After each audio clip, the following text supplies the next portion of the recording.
Attrape cannelle, t'es madame, ex-citronnelle. Ajoute verveine aussi des petits brosses marjolaine. Castrol de l'eau, t'es madame, d'écorce benzoin. Ex-citron vert, ajoute de miel s'il est amer. Attrape cannelle, t'es madame, ex-citronnelle. Ajoute verveine aussi des petits brosses marjolaine. Castrol de l'eau, t'es madame, d'écorce benzoin. Ex-citron vert, ajoute de miel s'il est amer. Très heureux de venir relever le défi de passer après des personnalités comme Raymond Lucas, Mario Serviable. Et puis c'est vrai que c'est une passion, donc relever les défis, c'est quelque chose que j'ai l'habitude de faire. Et en même temps, je vais essayer d'être à la hauteur. Ce que je voudrais dire avant que le diaporama se mette en place, c'est que moi je suis né et je suis tombé dedans quand j'étais petit parce que ma maman me soignait à l'Ayapana lorsqu'on avait mal au ventre et qu'il était tout à fait, j'allais dire presque logique, de comprendre quand j'ai fait mes études de pharmacie à Montpellier pourquoi ce qu'on nous apprenait à la fac ne correspondait absolument pas à ce qu'on faisait à l'île de la Réunion. Et quand je suis revenu pour exercer ici, on a compris assez rapidement qu'on ne pouvait pas utiliser en fait les plantes médicinales de l'île parce que légalement, il n'y avait pas d'autorisation, c'était même interdit. Et c'est pour cela que la démarche de relever les défis, quand on nous dit que c'est impossible, il ne faut pas nous dire que c'est impossible, là on va essayer de réagir. Donc l'ethnopharmacologie, c'est quoi? C'est tout simplement l'étude des plantes médicinales pour essayer de les comprendre, les méthodes qui font appel à l'ethno, à la biologie, à la pharmacologie, à la botanique surtout, et puis surtout aussi recenser les savoirs thérapeutiques locaux pour évaluer leur efficacité, mais surtout développer des médecines et des médicaments à partir des plantes locales. Pourquoi ? C'est parce que on va soigner avec ce qu'on va décrire dans l'histoire. Vous avez vu ce que Mario Serviable et Raymond Lucas décrivaient. C'est le choléra, c'est des dysenteries, ce sont des pathologies en général qui sont liées à soit le manque de moyens que les anciens avaient, n'avaient pas plutôt, et puis surtout des parasitoses, du paludisme, des bactéries que l'on décrivait dans les livres d'histoire, mais qui, par bonheur, aujourd'hui, sont exceptionnelles. Quoique, il y a quand même, malgré tout, des épidémies qui nous ramènent à la réalité. L'épidémie de chikungunya, 2005-2006 à La Réunion, a quand même bien secoué. C'était un petit peu une avant-première par rapport à ce qu'on vient de vivre 2020-2022. Et je me souviens de François Thibert qui venait nous dire « Écoute, fais quelque chose, j'utilise des plantes, mais je ne sais pas comment... Il faut trouver absolument la composition parce qu'on ne comprend pas comment ça fonctionne. » Donc déjà, j'allais dire, les tisaneurs de La Réunion voulaient savoir comment ça fonctionnait, parce qu'on a quand même un esprit de curiosité scientifique qui nous amène à essayer de comprendre qu'est-ce qui fonctionne dans les plantes médicinales. Et puis, on a la civilisation, comme le dit Stéphanie Gontier, qui nous rattrape. Aujourd'hui, on parle plutôt de diabète, on parle plutôt d'obésité, on parle de mauvaise alimentation, pour ne pas parler de la malbouffe, mais en même temps, ça génère des maladies cardiovasculaires, du cholestérol, du triglycéride, des problèmes liés à l'âge, comme des apparitions de cancer, et d'autres maladies liées, j'allais dire, à la civilisation, ce qui fait qu'on a une demande forte de plantes qui vont améliorer, ou en tout cas soigner, on l'espère, les maladies modernes, dites modernes. Et c'est pour cela qu'on a aussi une certaine responsabilité, c'est qu'en tant que soignant, on n'a pas le droit de faire porter l'espoir, en tout cas, à des patients qui viennent nous voir, sans apporter la preuve que cela fonctionne. Voilà la grande différence entre l'empirisme, qui est tout à fait respectable, parce que s'il n'y avait pas d'empirisme, et s'il n'y avait pas de description empirique, on ne pourrait pas travailler aujourd'hui, et la possibilité, avec les simples, de faire des médicaments. Donc, on va passer à la diapo suivante. L'association que j'ai l'honneur de présider depuis presque 24 ans a pour mission de promouvoir l'utilisation des plantes par des enquêtes, on en verra une tout à l'heure, valider scientifiquement les usages thérapeutiques avec nos phytochimistes, mais surtout et avant tout notre expertise botanique, et puis de valoriser et développer des ressources végétales, parce que nous avons aussi une autre responsabilité, c'est que dans une île, la ressource est limitée, et que si on peut soigner 3 personnes avec un bois jaune, si on ne met pas en place la culture du bois jaune, la 4e personne, on ne pourra pas la soigner. Donc il est très important de comprendre comment on va cultiver les plantes, et donc c'est pour cela que le département en particulier a mis en place ce plan qui permettra de cultiver et d'avoir des plantes ressources. Et puis la colonne de droite, c'est un peu ce qu'on fait aujourd'hui, c'est-à-dire de restituer notre savoir, parce que comme le disait Raymond Lucas, ça c'est pas à nous, ça c'est à tout le monde, c'est un patrimoine commun.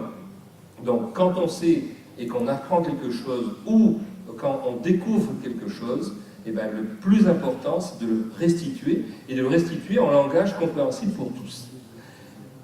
Et aussi, on est amené à faire des expertises par rapport. Donc, vous voyez que l'association est composée de multiples personnes de tout horizon, des phytochimistes, des docteurs en pharmacie, certes, mais aussi des ingénieurs horticoles, des pépiniéristes, des sculpteurs, oui, des ingénieurs aéronautiques. On me demande toujours qu'est-ce que fait Guy Pignolet dans notre conseil.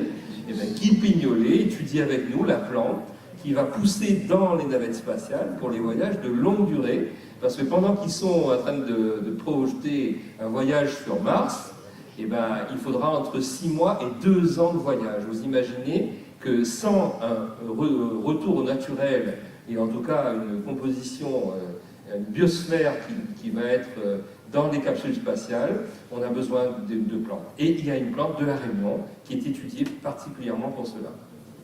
On lève la main à chaque fois. On lèvera après. Ouais, ok. Et puis, bien sûr, et avant tout, des personnes qui nous ont précédés, comme... alors, moi, j'ai toujours la reconnaissance de savoir de nos ancêtres. Donc, j'ai la chance d'avoir parmi mes ancêtres Jacob de Cordemois, que tu as cité, mais aussi Thérésien Cadet, Marc Rivière, qui était pharmacien, qui est très, très engagé, François Saint-Omer, qui m'a appris la linguistique et la traduction en créole, qui est extrêmement importante dans le nom des plantes, et puis Sudel Fuma, qui est parti trop tôt, et puis moi j'ai toujours une larme pour Judith et Daniel Thibert, qui était la maman de 2000 enfants. Vous ne le savez peut-être pas, mais Judith, tisaneuse à Trois-Bassas, avait un livre d'or dans lequel les couples stériles venaient, après échec thérapeutique, pour pouvoir avoir les plantes qui permettaient d'avoir un bébé, et elle avait 2000 témoignages positifs. Il y avait 3 échecs.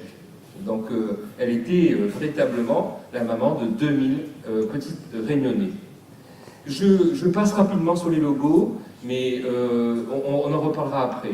Je vous présente la Réunion, qui est le bijou de la biodiversité, et puis la plus ancienne carte qui désigne la Réunion, c'est-à-dire la carte de Cantino de 1665, où la Réunion est bien au carrefour de toutes ces cultures qui ont été très très bien présentées ce matin. Et on est issu de cette carte. On a vraiment une chance extraordinaire. Et on ne fait tout simplement aussi que respecter les directives de l'Organisation mondiale de la santé, qui nous donne 3 directives très simples. La première, améliorer la santé et l'autonomie des patients, contribuer aux médecines alternatives et complémentaires à la santé, au bien-être, aux soins de santé, santé sur la personne. Ça, c'est une notion qui va faire évoluer les choses, en tout cas, vous allez comprendre. C'est qu'on ne va pas avoir le souci d'exploiter une plante plutôt qu'une autre, on va avoir le souci de soigner des gens, des personnes comme vous et moi. Donc, ce qui veut dire que si la plante lui fait du bien, il faut y aller. Si la plante est dangereuse, il faut faire attention. Et si elle est toxique, il faut le dire.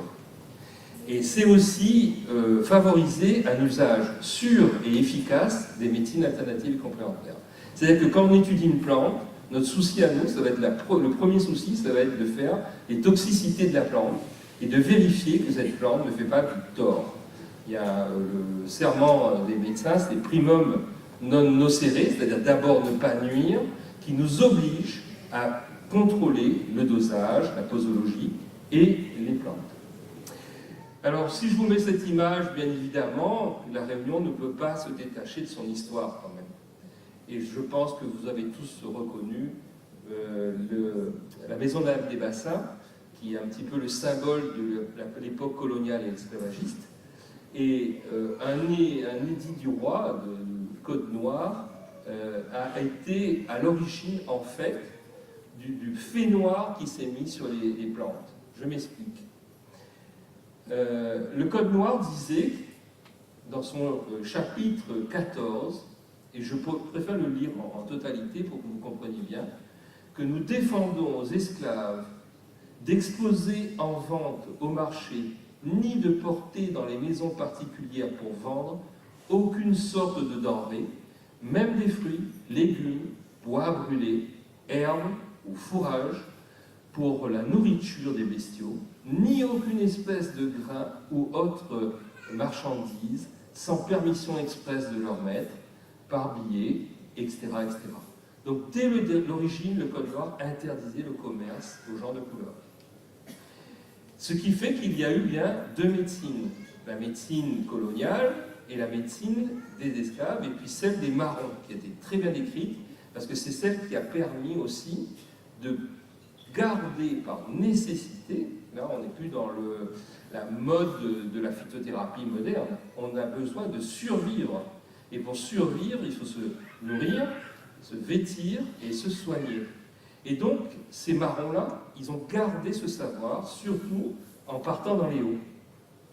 Et le 27 avril 1848, je retiens le 27 avril parce que c'est mon anniversaire, l'abolition de l'esclavage est venue pour mettre enfin un peu d'ordre. Alors il y a eu, je passe sur les détails, deux abolitions, hein, vous le connaissez. Et malgré la départementalisation de 1946, on a constaté avec nos amis antillais, le médaillon qui est là-haut, c'est le docteur Henri-Joseph de Guadeloupe, et son avocate Isabelle Robard, que nous ne pouvions pas, nous en tant que professionnels de santé, pharmaciens, médecins, utiliser les plantes médicinales sans avoir la certification, c'est-à-dire l'inscription à la pharmacopée. Pourquoi? Parce que la loi nous l'interdisait. Ça paraît incroyable.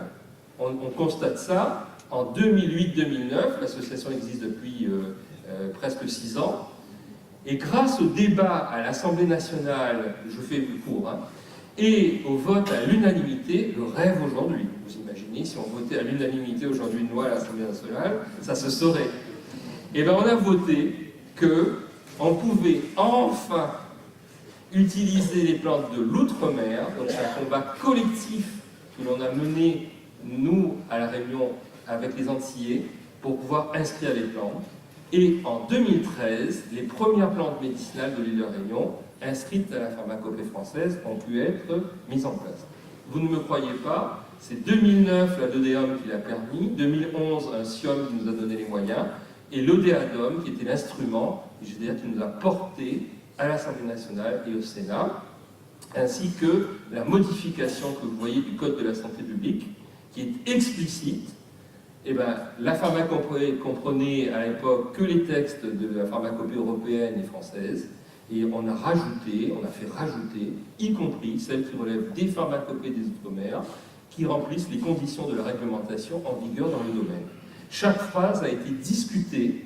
Alors il y a des noms comme Lecchini de Martinique, il faut le reconnaître, Lurel, toujours présent, à La Réunion, René-Paul Victoria, et puis de nombreux députés et sénateurs qui ont suivi en nous donnant la possibilité, et le petit article qui est en bas, le décret en Conseil d'État qui fixe les adaptations et de la pharmacopée française nécessitée par la particularité des plantes médicinales outre-mer, est très important, parce qu'on va garder une exception par rapport à la métropole.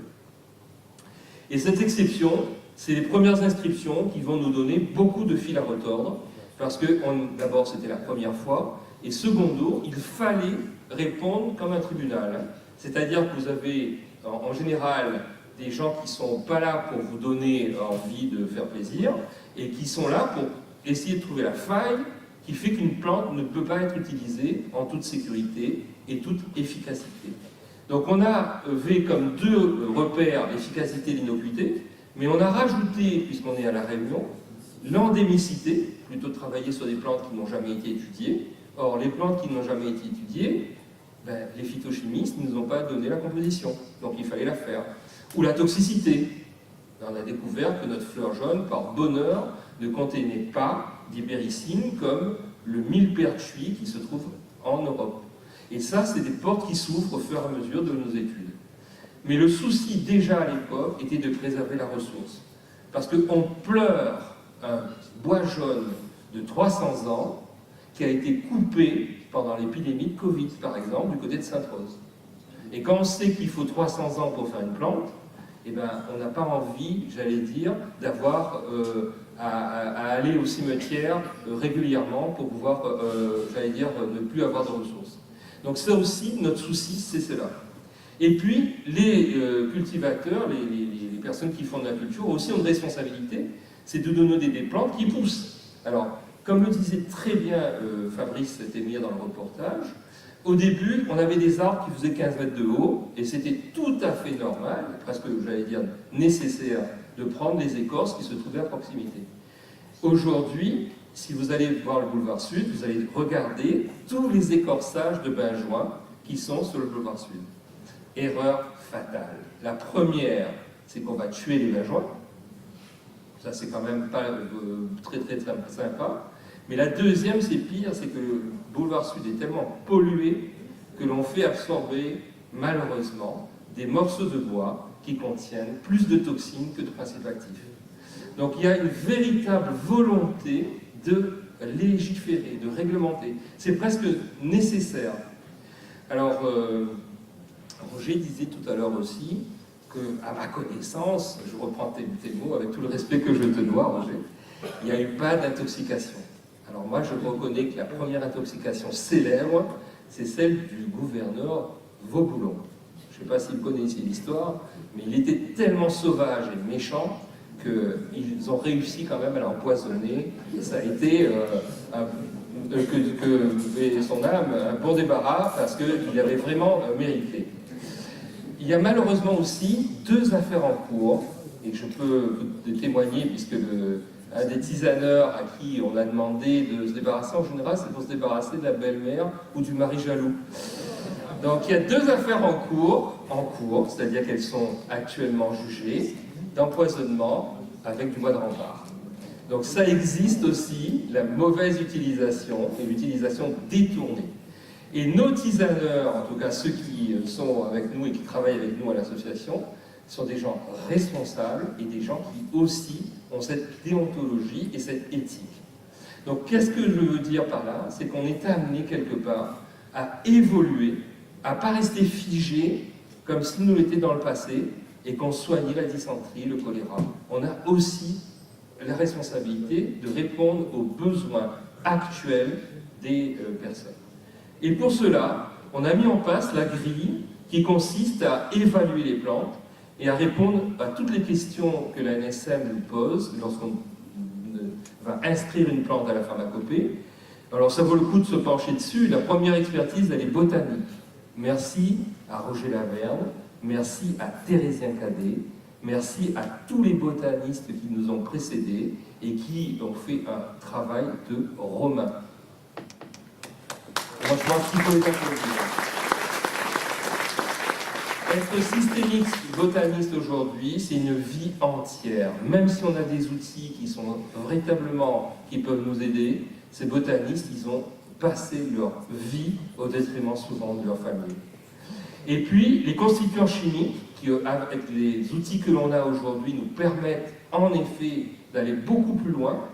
Et vous allez avoir un petit exemple tout à l'heure qui me tient particulièrement à cœur. Est-ce qu'il existe, oui ou non, des médicaments ou des sirops ou des potions qui ont permis d'utiliser la plante?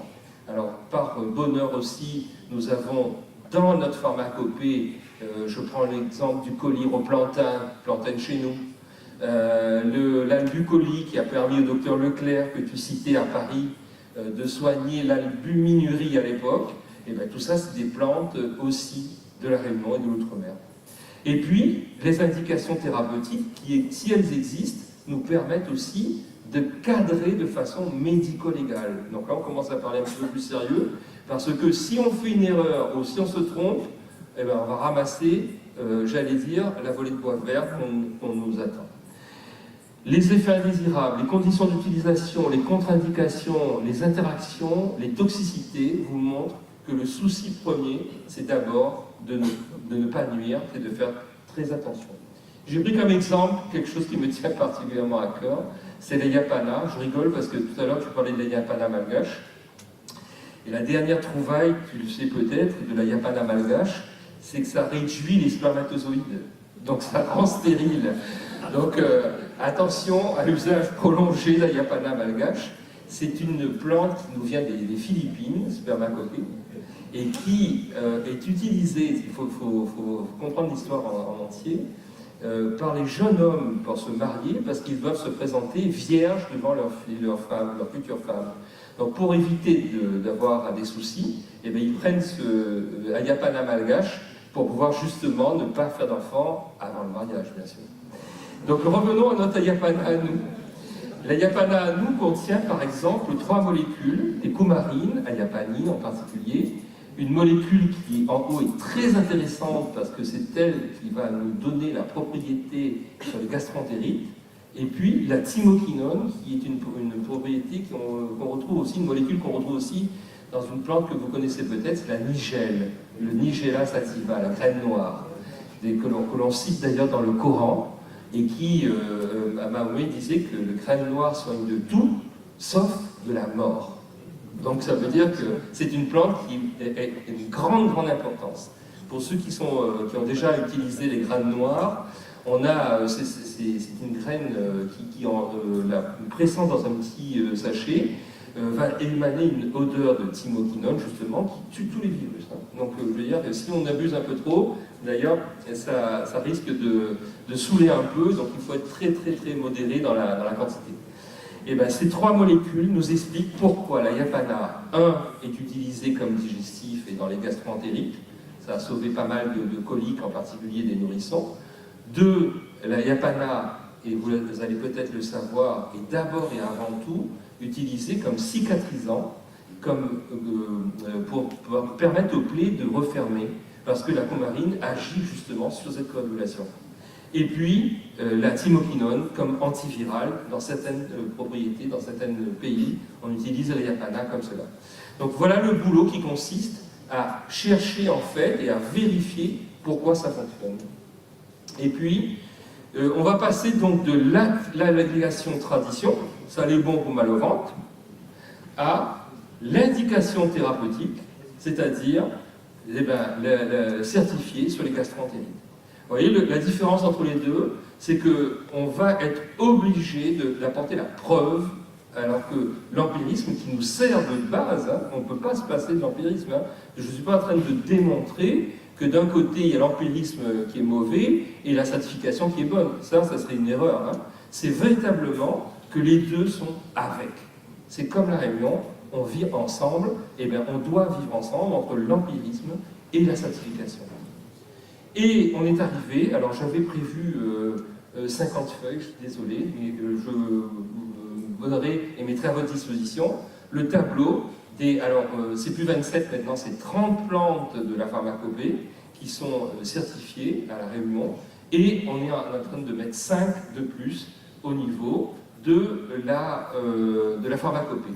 Et donc ces plantes à parfum que tout à l'heure on a cité dans les PAPAM vont nous permettre de répondre à l'impératif primaire de l'OMS qui est 1. On doit en santé humaine et animale faire simple, le mot est bien choisi, parce que simple ça veut dire qu'il faut que ça soit accessible à tous dans le local, c'est-à-dire le circuit court comme certains l'appellent aujourd'hui, c'est de soigner à partir des plantes de son jardin ou de son environnement immédiat, avec des remèdes moins coûteux que les remèdes chimiques, moins d'effets secondaires, moins de contre-indications, et qui permet aussi de contourner la résistance aux antibiotiques.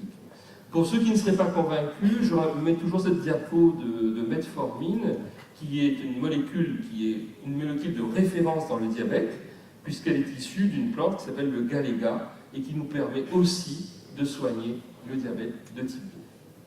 Alors, pourquoi doit-on inscrire les plantes à la pharmacopée française? Eh bien, c'est justement parce que nous avons cette responsabilité médico-légale vis-à-vis du consommateur, qu'on doit respecter, en respectant le monopole, l'obligation professionnelle de s'engager dans un contrat de confiance avec le patient, et que l'on doit assurer une sécurité d'emploi et de traçabilité de la plante. Et vous allez me dire, ouais, il est pharmacien, il défend son monopole, bien sûr. Eh bien non, ça serait trop facile. Donc pourquoi? En fait, à La Réunion et dans le département d'Outre-mer, on doit aussi pouvoir libérer les plantes. Donc premièrement, on a rajouté des critères complémentaires. C'est-à-dire que depuis 2020, avec l'innocuité, l'efficacité, plutôt les plantes endémiques, la productivité, l'exploitabilité, on a préféré répondre aux besoins. C'est-à-dire quels sont les usages traditionnels aujourd'hui que demandent les patients. On ne vient plus me voir pour le choléra, heureusement. On ne vient plus me voir pour le paludisme. Par contre, on a des effets secondaires avec les traitements du cancer, on a des personnes qui font des calculs rénaux, on a du diabète, on a des maladies cardiovasculaires, on a des problèmes de eczéma, de peau, etc., liés au stress de la vie dite civilisée. Et donc, il faut aussi vérifier que ce qu'on va faire comme travail scientifique et de reconnaissance, et ça, c'est aussi les tisaneurs qui peuvent répondre à cette question. Quand un tisaneur va sur un marché, ce n'est pas pour faire de la science, c'est pour répondre à des demandes précises de ses consommateurs. Et donc, le tisaneur va adapter son rayon à la quantité de plantes dont il a besoin. Et donc, comme la ressource est limitée, et bien François le disait, il va cultiver ce qui est en demande pour répondre à cette demande et respecter l'environnement. Donc, les prochaines plantes, vous avez l'exclusivité pratiquement en termes de nom. Ce sera le bois de Golette, le bois de Judas, le bois de Sureau, la liane carrée, merci Jean-René Téchéa qui est dans la salle et qui a permis de mettre en avant une plante remarquable pour tout ce qui touche à consolidation des fractures et le reste. Et puis le bois de sable, qui est une plante remarquable pour le diabète, encore une fois de plus, en demande. Et puis on a même ajouté une liste complémentaire, parce que vous savez que rien n'est acquis, et que si l'ANSM refuse une des plantes, eh bien, on a prévu une liste B pour pouvoir permettre de remonter. Et donc, juste avant cette diapo, pardon, alors après, encore une fois, merci, avance, ça avance. Voilà. Et bien, pourquoi il faut libéraliser les plantes du monopole? C'est pour, en fait, répondre à nos spécificités de l'outre-mer. En fait, l'usage traditionnel, comme certains l'ont dit avant moi, c'est des fois plus de 200 ans de description. Donc on a un recul d'utilisation et de sécurité d'emploi qui est lié à cet usage. Ça veut dire aussi que si c'était mauvais, ça fait longtemps qu'on aurait arrêté de l'utiliser. Mais il faut aussi savoir que les descriptions de toxicité chronique sont apparues que récemment. Quand on a 3 feuilles de bois de rempart qui tuent un bœuf, on comprend vite, c'est toxique, à usage rapide, la toxicité, et on dit qu'elle est absolue et aiguë. Mais quand on a un bois de savon, par exemple, hein, le bois de savon est un exemple, qui, en l'espace de 2 mois, va détruire les globules rouges, devenir anémique, et que la personne va développer un problème d'hépatite, on ne le voit pas vraiment. Donc il n'y a que l'observation scientifique et médicale qui peut faire montrer que certaines plantes utilisées de façon courante, mais de façon répétée et longue, peuvent avoir une toxicité dite chronique. Donc c'est pour ça aussi qu'on a une responsabilité. On a certains aliments qui sont utilisées aussi de façon courante. Si la plante n'est pas toxique, elle est de droit libérée du monopole. Je m'explique, c'est un droit européen qui dit bien qu'une analyse de la Cour de justice européenne montre que ce qui n'est pas toxique peut être utilisé de façon courante. On ne va pas demander des explications à quelqu'un qui fait une tisane de thym, de romarin. Et ben, quand la plante est utilisée de façon répétée et qu'il n'y a pas de toxicité démontrée, elle est libérée du monopole, donc on peut l'utiliser en dehors. Et puis, il n'y a pas de qualification de médicament lorsqu'il n'y a pas d'indication thérapeutique. L'indication thérapeutique, c'est quand on va avoir la responsabilité de dire qu'il faut soigner une maladie et qu'on doit s'engager sur cette indication. Enfin, on a compris qu'il y avait besoin aussi de légiférer, donc on a été auditionné au Sénat pour réhabiliter le diplôme d'herboriste. Et ce diplôme d'herboriste, il pourrait très bien s'appliquer ici à La Réunion pour les diplômes de tisaneur, tisanier. Alors j'ai longuement, mais ce n'est pas le moment, des explications sur ça. Donc en attendant, nous avons mis en place 3 actions. La première, c'est la garantie pour le consommateur qu'il a affaire à une plante, une marque de garantie qui est originaire de La Réunion, qui a des allégations traditionnelles qui sont authentifiées, qui a une sécurité d'emploi, qui préserve les espaces naturels et que la plante est de préférence cultivée et non collectée illégalement. La deuxième action, c'est le fameux concours. On a la 12e édition du concours ZBHPI.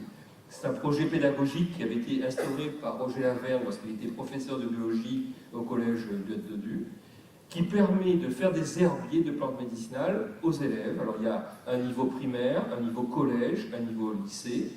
Et cette transmission du patrimoine culturel, elle se fait par des connaissances. Et ça, c'est très important, qui sont écrites.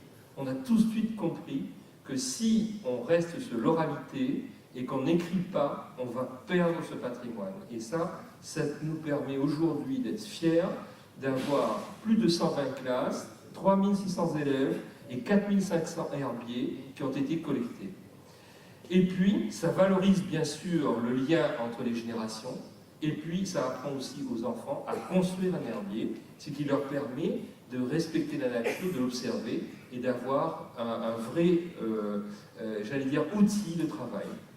Je remercie particulièrement Stéphanie Banti, que vous avez vu dans les capsules de vidéo, qui met en place le concours 2023 qui aura lieu bientôt avec le partenariat du parc.